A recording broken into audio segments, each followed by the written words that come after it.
monsters are real.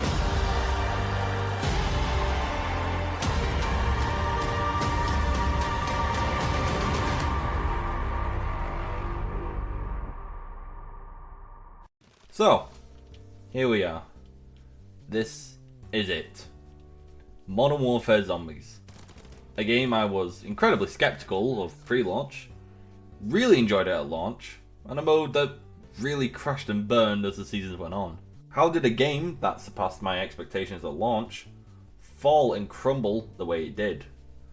Today, I wanted to take a deeper dive into it.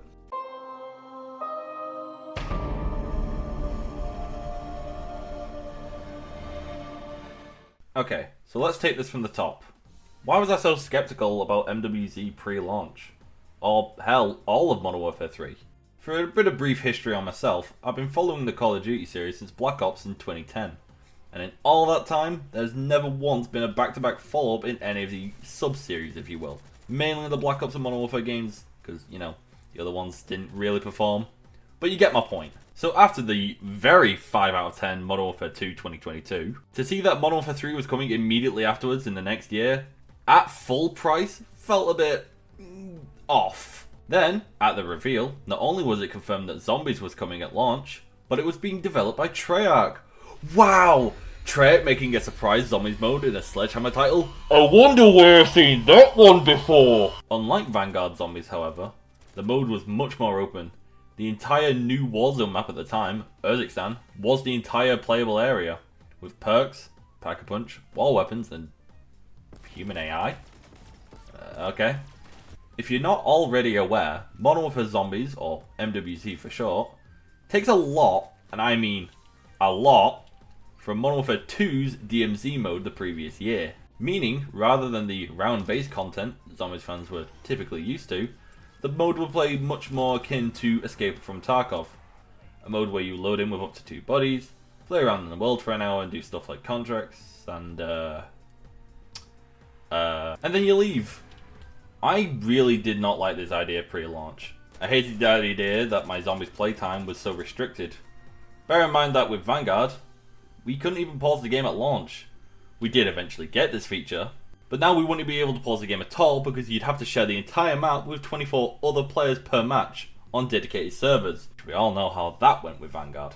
Modern Warfare 3 would implement a carry forward system, meaning all weapons, camos, and blueprints from Modern Warfare 2 would then be usable in Modern Warfare 3, which was interesting to me because at launch we had a whopping 114 different weapons to choose from, easily the largest selection for any Zombies installment to date. Now the actual effectiveness of half these weapons are pretty debatable. Like seriously, what the actual fuck am I supposed to do with this? And then, the day came. November 10th, 2023. I waited for Stan, and we both went live and streamed our first time playing it. And it was fun.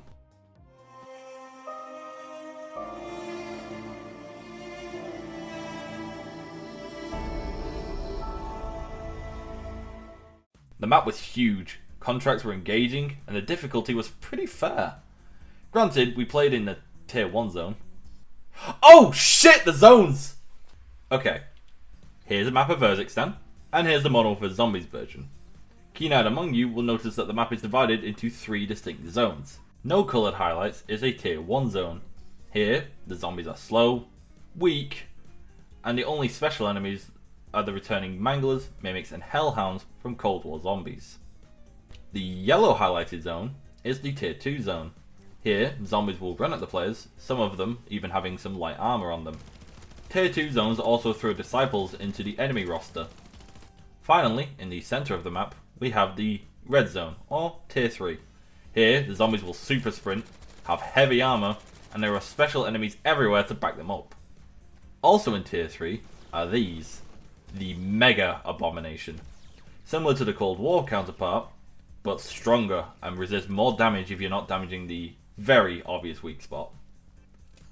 All players will spawn around the outskirts of the Tier 1 zone and have complete freedom of the map from the get-go. The main gameplay loop of Modern Warfare Zombies is broken up into story missions and contracts. Contracts, simply put, are small tasks that can earn the player money. They have zero story implications, nor do they matter to the overall match. The only benefit for completing many contracts is to increase your containment level, which gives you a few extra bonuses at the start of each match, like cheaper perk prices, starting with extra money, and getting more money from completed contracts. And then we have the Act missions, starting with Act 1, which mainly shows you how to play the game. Act 2 tends to focus on different types of contracts, and Act 3 deals with more story-centric challenges.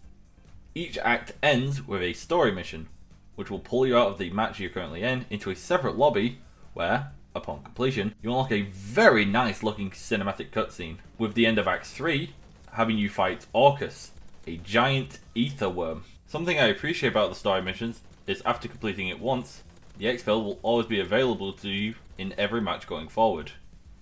This was mainly helpful for getting Borealis because it gave you an extra 45 minutes. But you know what, it's appreciated nonetheless. But Hooded, I hear you ask, what about Act 4? Act 4 missions were added as the season went on. They added one new story mission and one Dark Ether rift. Getting into the Dark Ether itself, returning from Cold War, you can now explore different regions of it, based on the Al-Mazrah Battle Royale map from Modern Warfare 2. Once the player completes the story mission, they can do a small Easter egg to enter the rift and collect some exclusive loot. The rift, mind you, won't just open for anyone. You need to acquire a sigil by completing a tier 3 contract.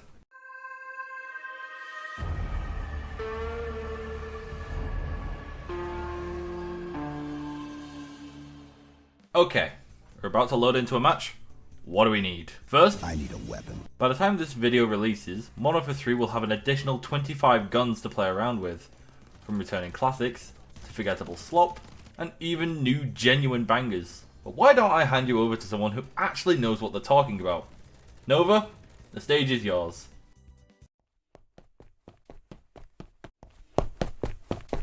Hi, I'm Nova, also known as Dutch, and I have no idea what I'm talking about, but here are my top 5 weapons for you lovely people to bring with you.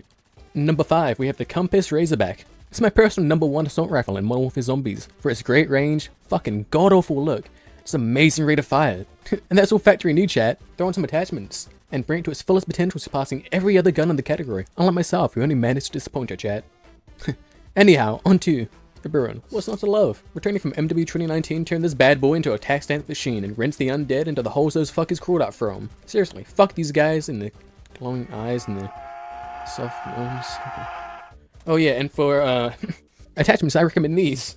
Up next, we have number 3, the Olympia. Comes in hard with its 2 shots at Conor McGregor, after being told that he's a shit cunt. Anyway, you pick this iconic zombies weapon up, and it'll carry you through hell and back 5 times over. Yes, 5, like the Hit Zombies map 5 from BO1 Zombies. It has such great things like JFK before his head just did that, chat. And up next, we have the WP Swarm, which pulls up to the fight like a small pathetic Victorian child. But once you throw these attachments on, it becomes superior with its quick speed like a child sweatshop worker from China. Don't get too excited, Doc. And lastly, we've got the Stormender. What's not to say other than I truly miss the time we shared together. The sound of your voice, feeling your skin against mine. The memories we made together are something I'll never forget. You know, the Stormender's pretty good, chat. With unlimited ammo and insane damage, it'll be wiping out the undead and special enemies like it's nothing. Very comparable to the Apothegon Servant from BO3 Zombies. That's all from me, chat. Hope you find these weapons suitable for you and your time in Modern Warfare Zombies. Back to you, Pookie Bear. Okay, you have your favourite weapon? What's next? Well, everything else. Let's get on to schematics. If you have an empty backpack, you can fill it with items that will aid you, such as pack a bunch of crystals and aether tools to increase your weapon damage, 9 different perks, 5 different ammo mods, and 4 different wonder weapons, and of course, the 10 classified equipment, ranging from a bottomless magazine, regenerating armor, a companion, and the keys to the racism bike. You couldn't just use any schematic willy-nilly, mind you. Each schematic has a cooldown, ranging from 2 hours to 3 whole days. In my launch video and my 3 seasons video, I made the complaint that cooldowns were far too long, with no way to reduce them. However, come Season 3 Reloaded, there finally was a way to reduce cooldowns. Having points. The more points a player has by the end of the game, the more time you shave off a cooldown.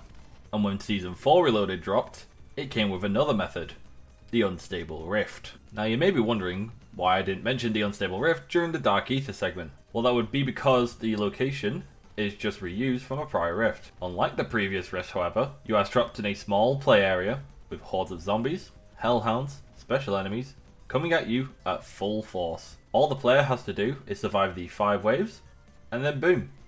All cooldowns are done, and every schematic can be used again. This unstable rift sounds pretty good, right?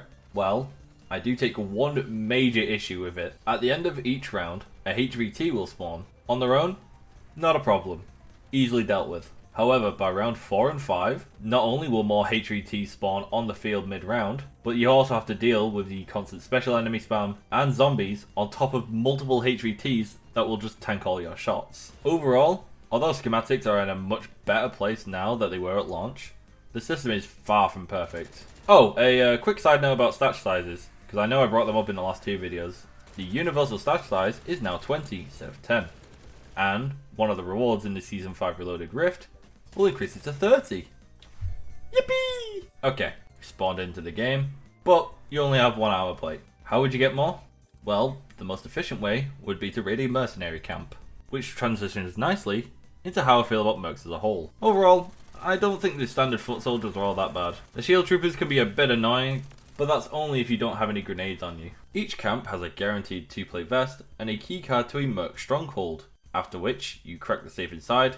It'll give you a 3-plate vest and a Warlord stronghold keycard. Now, let me just go on a little tangent about these Warlord strongholds. They all kind of suck, but they're not all awful. Rainmaker's probably the easiest, as his defenses are pretty laughable. He's just surrounded by some water, and trying to zipline there could get you killed, but probably won't. Legacy's helicopter can just shoot through walls sometimes, which is always super fun. Dokkaebi can just fly away and send tiny explosive drones towards you. And then we have fucking Kira's. At launch, these guys were really not worth fighting in the slightest. But at least nowadays, if you fight them and defeat them, you're guaranteed a wooden weapon case. And with that, we've covered most of the setup. Before I start critiquing the mode properly, I figured it'd be fair to at least talk about the game and its highlights, both big and small.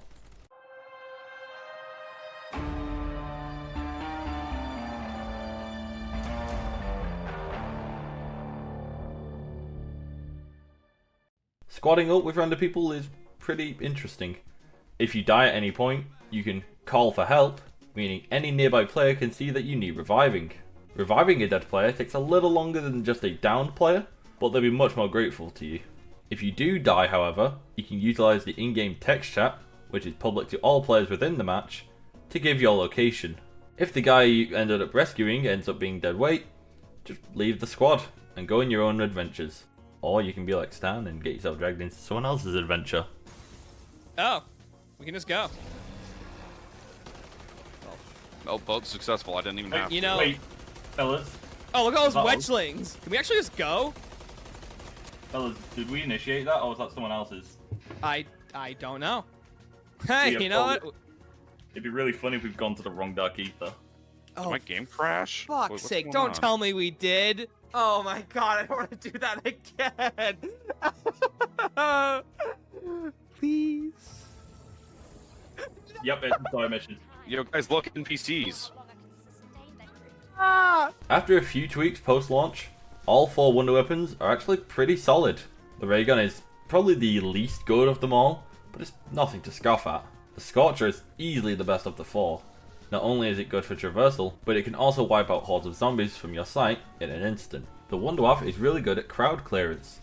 Even unpacked, higher tier zombies will still die, though they will stagger for way longer. And the VR11 is a super good utility weapon. Not only will it turn zombies into friendly mercs, and mercs into zombies, but deals decent damage to special enemies and can even repair vehicles and the ACV. I like being able to access my inventory at any time. Being able to drop items and weapons is much more helpful than you'd think in a mode like this. I know MWZ didn't come up with this, but it definitely helps, especially when you have to collect the USBs for fighting Greylorn. Some weapons can change very drastically when pack-a-punched, from insane magazine increases like the PDSW, to explosive shots that deal no damage to the player like the Maws. If you're a completionist nutter, then you're gonna have a fucking field day with this mode. Between hundreds of camos to grind for, calling cards built into the mode, and the seasonal calling card, you have a long, but fairly laid back grind. For the most part, the Dark Ether rifts are a tough, but very engaging challenge. You have to be constantly aware of the dangers that are around you, and have to decide whether the contract is worth the stash that you've collected.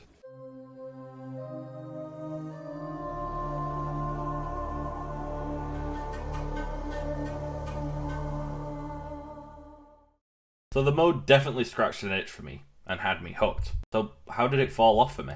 Honestly, it started around the announcement of Season 2. The roadmap dropped, and for the first time, it was confirmed that any and all Zombies content was not dropping until 4 weeks into the season. This included a new story mission, Dark Ether Rift, and 3 schematics. Given how loaded Season 1 was at launch, with its own rift, story mission, and its own schematics, with a secret boss fight on top of that, which yielded even more schematics, to go from having all this content launch with the season's beginning to just nothing, we probably should have seen the writing on the wall, and as the seasons went by, new weapons dropped on launch, but that's all we got until the reloaded half. One of the most exhausting aspects about this mode in the last year has been a severe lack of polish, and what feels like zero quality assurance. Bugs are kind of inevitable in a game of this size, but where Cold War zombie bugs kind of came down to blueprints not really working, bugs in this game result in soft locks, crashing, or just straight up killing you. At worst, you've lost a few hours of grinding, all your loot, and some containment levels, and at best it just feels like you've wasted your time. We can't yap on about the problems with MWZ without at least mentioning the monetization of the mode. It's laughable at best, and pretty fucking cringe at worst. Plenty of bundles in the store will offer you free items to use in your game like wonder weapons, pap crystals. But then you have the extra character slots, which is ridiculous to me, because unlike DMZ where you had a lot to lose if you died and lost everything, Modern Warfare Zombies does not have this factor. And unless you're an ultra sweaty gamer like myself, I can guarantee that you don't use more than one character slot. Why do they absolutely insist on not having any of the attachment ammo types do absolutely anything? Incendiary rounds were good for like 5 days, and then nope, patched. I'm sure we all have a least favourite special enemy in this mode.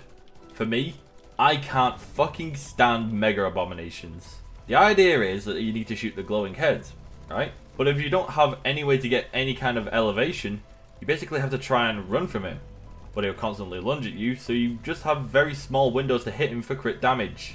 Next, I want you to take a guess on how many new perks, ammo mods, field upgrades, equipment, and contracts have been added since launch. If you guess 0, you'd be spot on. Speaking of contracts as a whole. Of those 7, most players will gravitate towards 3. Weapon stash, P&D, and car.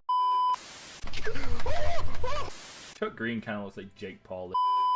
Have you ever wanted to pick up busty MILFs in your local area? Have you ever wanted to run over dozens of undead while in a high-speed chase against a military-grade helicopter that's trying to mow you down? Have you ever wanted to put in so much effort into something just to be rewarded with the MWZ equivalent of piss in your face? Well, the cargo contract has it all. We know you're broke and looking for some quick money. I know that pack-a-punch is sounding real tempting right about now, so don't worry. Accept the cargo delivery contract, and we have just the thing for you. Travel a relatively short distance just to be given the experience of a lifetime. This is your only shot at a get-out-of-poverty quick card, and man, will you be thankful for a reward of 2,000 to 3,000 points, depending on the zone you're in. All you gotta do is drive like you're a woman for 3 minutes, and we pay you to do it. Don't worry. I know most of you don't have a license either, but for this contract, no license is required. Make sure to stop by at your local abandoned house to see if they have a delivery contract waiting for you. Sponsored by Burger Town. The Hooded Gamer and Gravity are not liable for any damages caused to listening to their advice. They are not professionals in quite literally anything. Side effects may include eternal virginity, post-nut clarity, pre-nut delusion, erectile dysfunction, male pattern baldness, and autism. Batteries not included.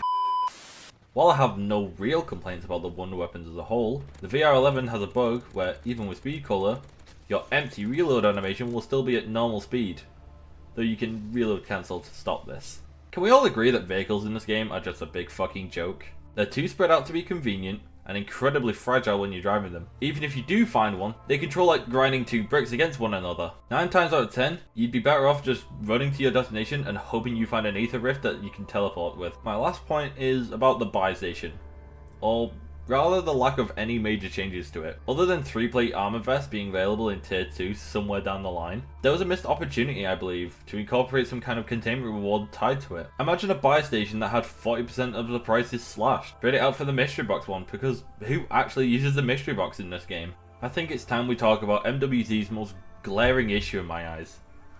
There is a severe lack of replay value. Unlike previous zombie games, the map doesn't reset every time you jump in. Redoing the quest to open the rift portals will just yield you one single sigil, which you can easily earn from doing a tier 3 contract. Once you finish the story missions and the act missions, if you don't care for seasonal challenges or weapon mastery, what is there to do? This whole game mode felt like it was made for two different player bases, zombie fans and DMZ fans. While the mode had both at launch, the cracks appeared quickly and players either jumped ship or stood on it as it sank. I genuinely believe this mode showed so much potential and promise at launch, so much so I started this little mini-series.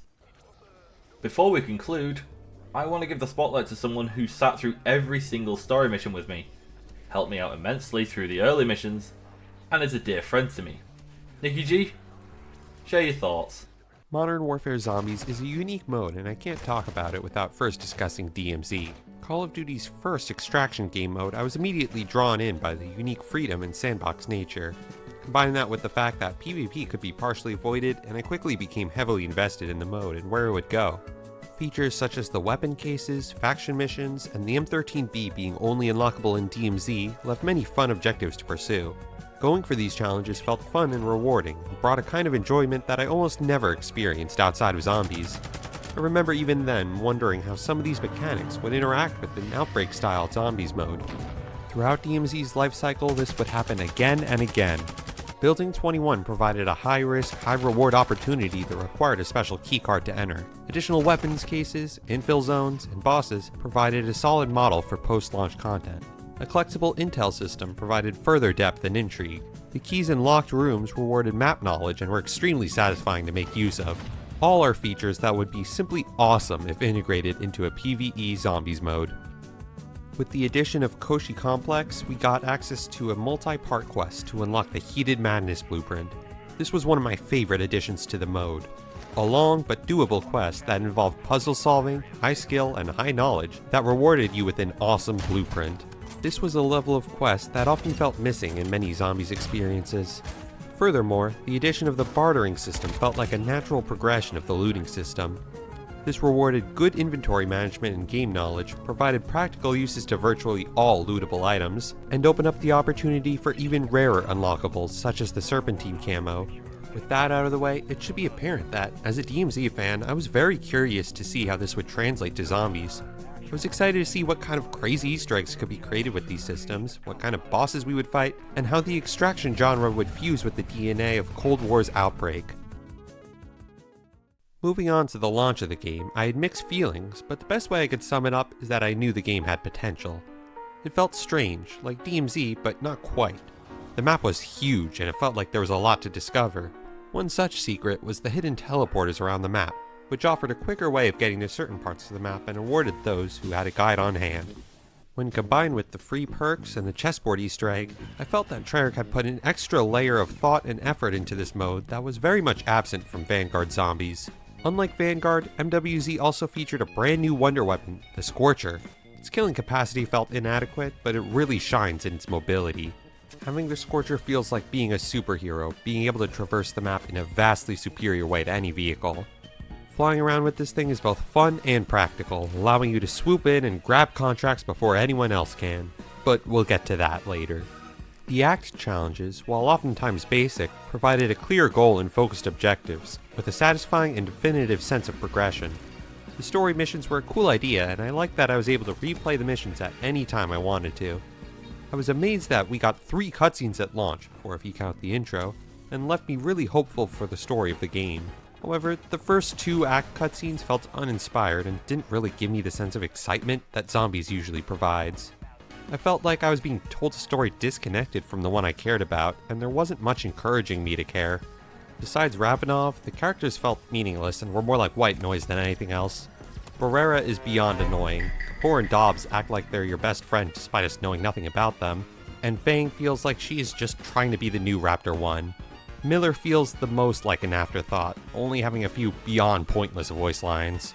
The only interesting thing about her is her ties to Liberty Falls, which admittedly was pretty cool to hear about. But anyways, back to that launch period. The Orcus boss fight, while not too difficult, was very well made and felt on par with some of Treyarch's other bosses. The final reward was above average as far as zombies goes, and looked to set a good precedent for the DLC season. However, once I completed Act 3, the game's flaws really started to show. The core gameplay was mildly fun at best, and severely lacked the replayability of round-based and even Outbreak. I wanted to keep playing the mode, but besides getting more schematics, I found little motivation to continue. The acquisition system left me constantly feeling worse off after a match than before, and my success felt largely out of my control. The feeling of excitement after getting a new schematic was short-lived, and like everyone else, was very disappointed to find that there was no way to reduce cooldowns. I'd assumed that extracting essence would do that, just like your insured weapon, but no. I soon realized that many of the DMZ features I loved were not present here. There were no keys, no barter system, no special backpacks or armor vests, only one boss mercenary and no weapon cases, which made the experience feel a bit shallow. The lack of an intel system left the out-of-cutscene story entirely impossible to digest outside of a YouTube video. The lootable items were almost never worth going for, as inventory space was very limited. I greatly hoped and almost assumed that we would be getting some, if not all of these features post-launch. The game was also riddled with bugs. Some were small, like vehicle sounds trailing behind you, while others, like the story missions pulling the entire lobby in, were absolutely game-breaking. Yeah, I didn't get more ammo for my gun, hold up. Huh? No way, bro. No, please.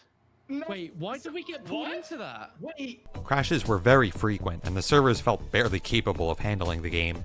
I wasn't worried though, as all CODs are buggy at launch and knew that this would be fixed later on.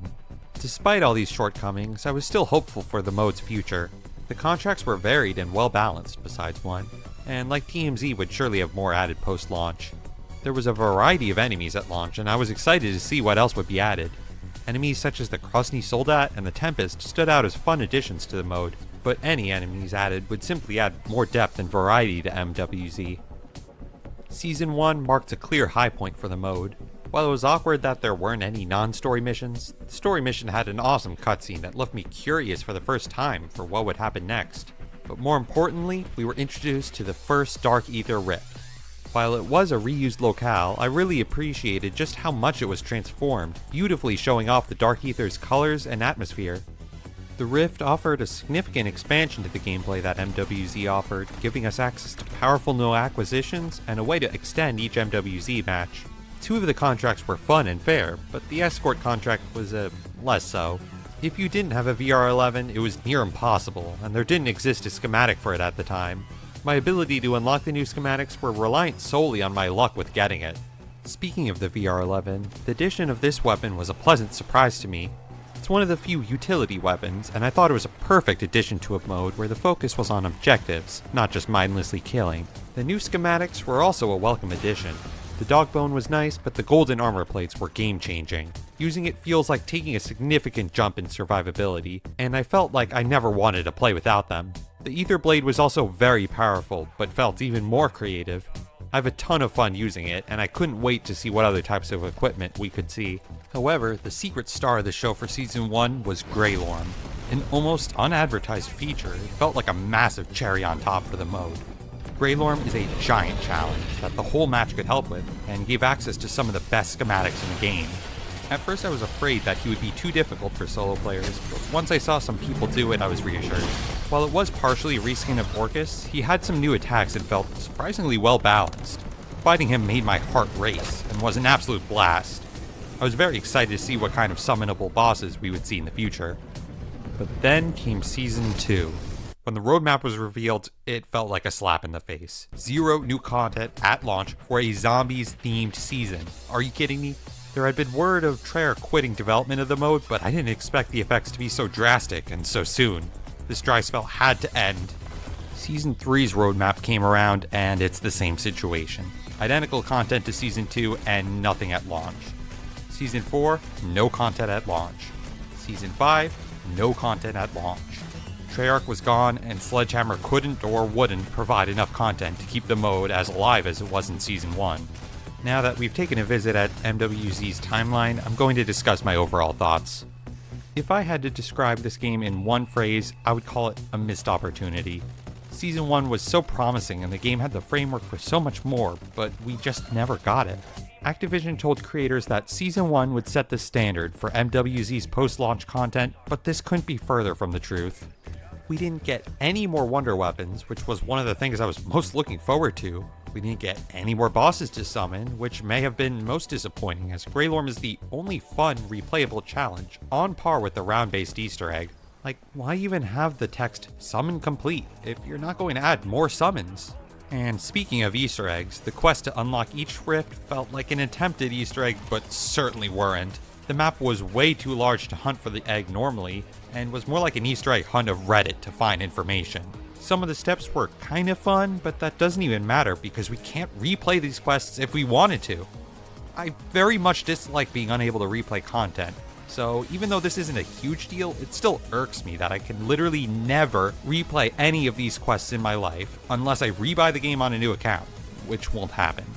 On a more positive note, the Warlords are a nice little source of replayability for me that I feel we're only a few changes away from being a lot of fun. The lack of an unlockable or worthwhile reward like a weapon case or blueprint prevents them from feeling worth going out of your way for. However, the biggest problem with Warlords in my opinion is that anyone in the match can kill the Warlord before you even have the chance, and this has happened countless times to me. This effectively ruins this content and contributes to the overall problem of forced public matches. And oh boy, is this a huge problem. There are countless ways that other players have hurt my experience, and the biggest way is through contract stealing. As the main focus of the core gameplay being as essential as progressing rounds, there is no reason why this should be disrupted. And yet, I find that almost all of my matches have overcrowded Tier 3 zones, with me just sitting around waiting for a contract to become available, only for it to be immediately swiped by someone from another team. This is a massive issue, and I'm admittedly very disappointed it was never addressed. The ritual triangles, I don't know what they call them, added in Season 3 are also a huge offender of this, forcing players to directly race to acquire essential upgrades, punishing those who arrive late to Tier 3. I'm gonna say it on behalf of everyone, this is stupid. No matter how you look at it, this is an unbalanced mechanic. You have to immediately spawn in with a Scorcher or Bloodburner to stand a chance at getting it, but absolutely ruins the whole point of reward rifts and contract farming within mere minutes of a match starting. I pray they never do anything like this again. Anyways, now I'm gonna discuss weapon balance. This is actually one of the highlights of the mode in my opinion. All wonder weapons were buffed to the point where they don't quite feel OP besides maybe the Scorcher, but they all feel worth using and better than normal weapons, besides maybe the ray gun. Many unique and unusual weapons are actually good, which is a huge plus for me. Normal weapons are also pretty well balanced, with most ARs, SMGs, LMGs, and even melee weapons being viable. There are also a plethora of weapons with special PAP abilities, which I was really excited to see after Vanguard. The gunplay was fun, and although this now seems to have been unrealistic, I often found myself wishing this game had an onslaught mode.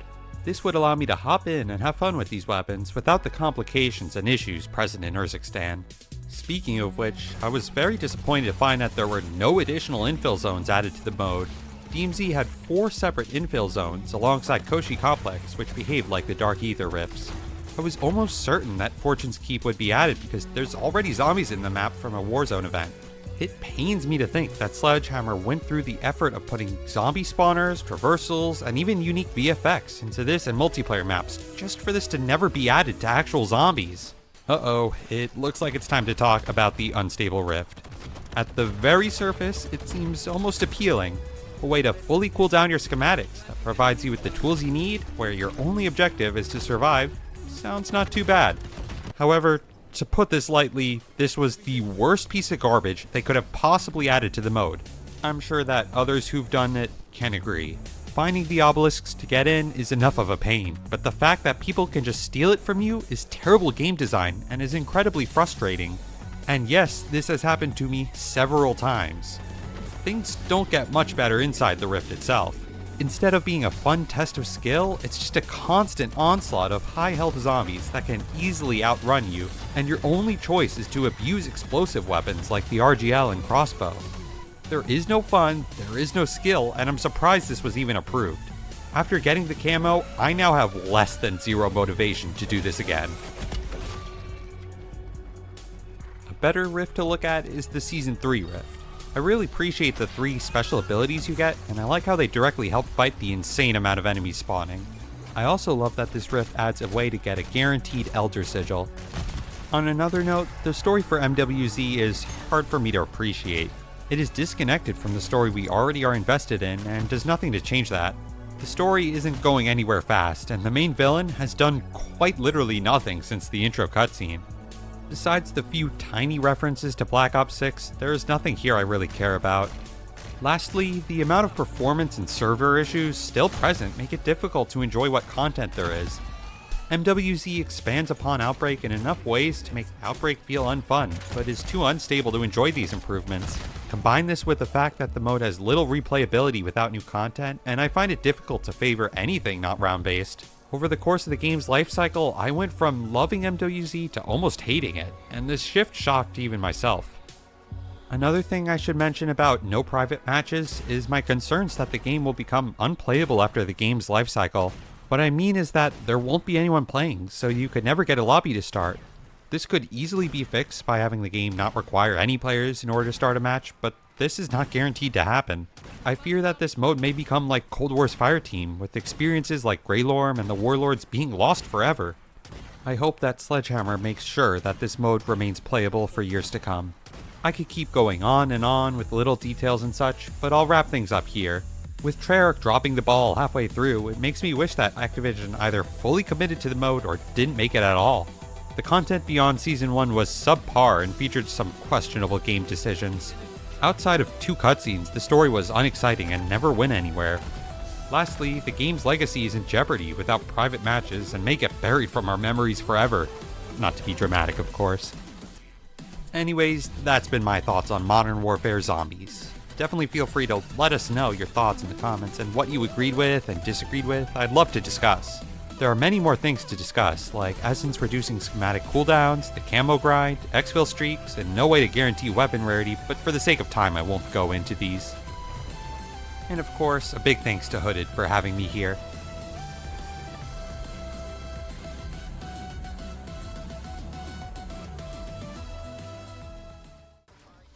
Thank you, Nikki G. Okay, let's wrap this up. So, here we are. The end.